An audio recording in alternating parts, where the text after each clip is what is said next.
Alors Anne, aujourd'hui on va parler d'un sujet qui fait l'objet d'un grand débat et parfois qui divise entre différentes générations. Une question clé aujourd'hui, est-ce que l'on doit laisser bébé pleurer? Ah oui, ça c'est un grand débat, même presque politique. Alors on va entendre que oui, il faut le laisser pleurer parce qu'il faut qu'il apprenne à s'endormir seul, parce qu'il doit faire ses poumons, parce qu'il va prendre des mauvaises habitudes. On va entendre que non, parce que son cerveau va s'abîmer, parce qu'il ne sera pas empathique, parce qu'il ne sera pas sécure.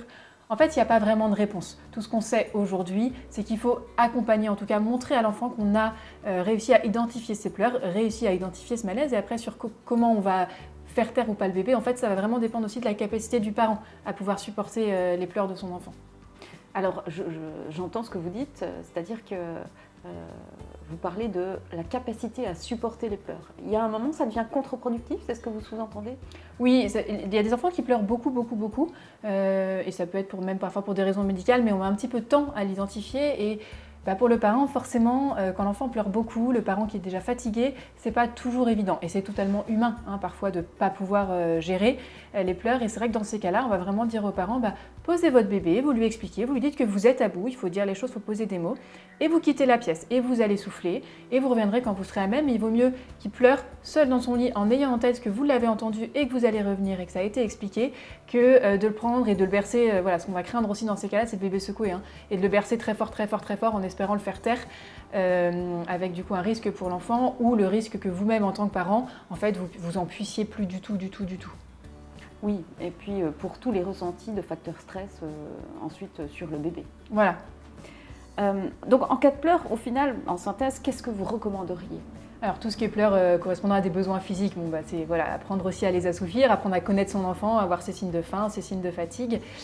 Pour tout ce qui est pleurs de décharge, ça va être de prendre l'enfant dans les bras, de le bercer doucement, de le laisser pleurer. On ne va pas forcément chercher à arrêter les pleurs. Ce qu'on va chercher à faire, c'est juste rassurer l'enfant sur la présence de l'adulte. Et au bout d'un moment, en fait, si l'enfant a besoin de décharger, on peut tout simplement aller le coucher et l'accompagner là-dedans en lui disant voilà, tu vas bientôt t'endormir, t'inquiète pas, je suis là et quand tu te réveilleras, je serai là. Et on va vraiment accompagner cette décharge émotionnelle de l'enfant par les mots, par le porter si on peut, et sinon par juste la parole, la communication et rassurer l'enfant comme ça.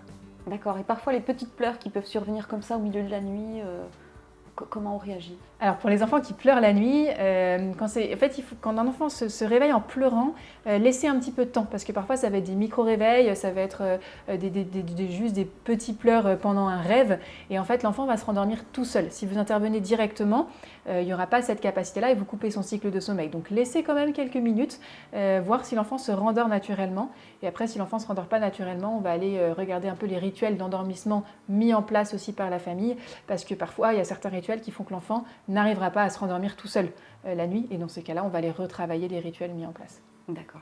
Merci beaucoup Anne pour ces explications.